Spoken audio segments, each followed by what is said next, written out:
Bonjour à tous, est-ce que vous êtes prêts? Accrochez-vous, on met le cap ensemble complètement à l'Est. Aujourd'hui, nous vous faisons une promesse, celle de vous régaler d'une bonne choucroute. Un plat emblématique de l'Alsace, me direz-vous?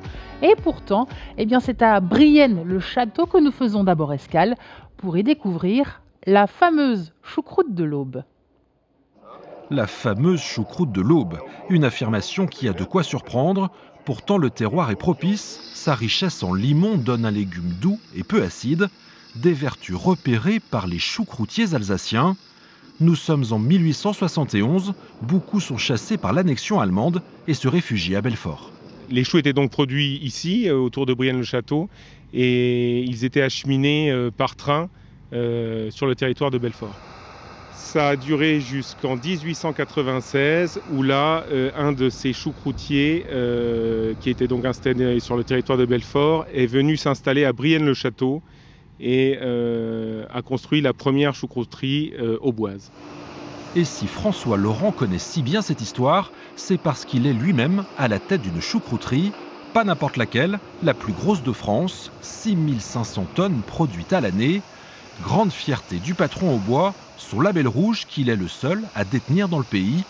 Choux, lardons, baies de genièvre et graisse d'oie sont mélangés avant la cuisson pour une meilleure saveur.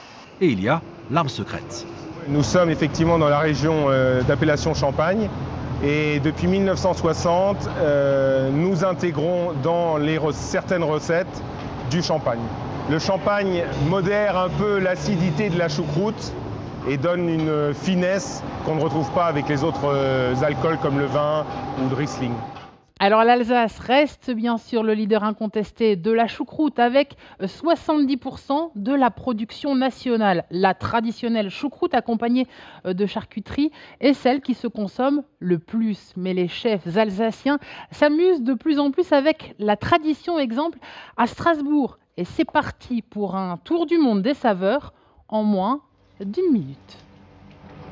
Donc on assaisonne la salade de choucroute crue avec du vinaigre balsamique, de l'huile d'olive. Choucroute, huile d'olive, curry, réfort et un soupçon de crème, le tout couronné d'un foie de canard juste poêlé. Il fallait l'inventer.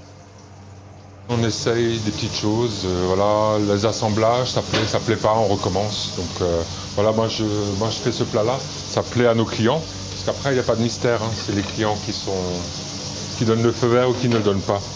Car évidemment, les risques doivent être calculés. Faire original ne veut pas dire faire n'importe quoi.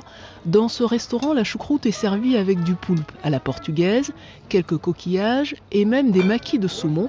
On est en Alsace, en Asie, en Méditerranée et le résultat est... Écoutez, au début c'est surprenant et puis on se dit pourquoi pas. C'est revisiter la choucroute mais c'est un tour du monde dans l'assiette. Alors pourquoi ne pas essayer chez soi? La créativité et la gourmandise n'ont bien sûr pas de limite. Alors bon appétit et à très vite complètement à l'Est et 24h sur 24 sur Facebook.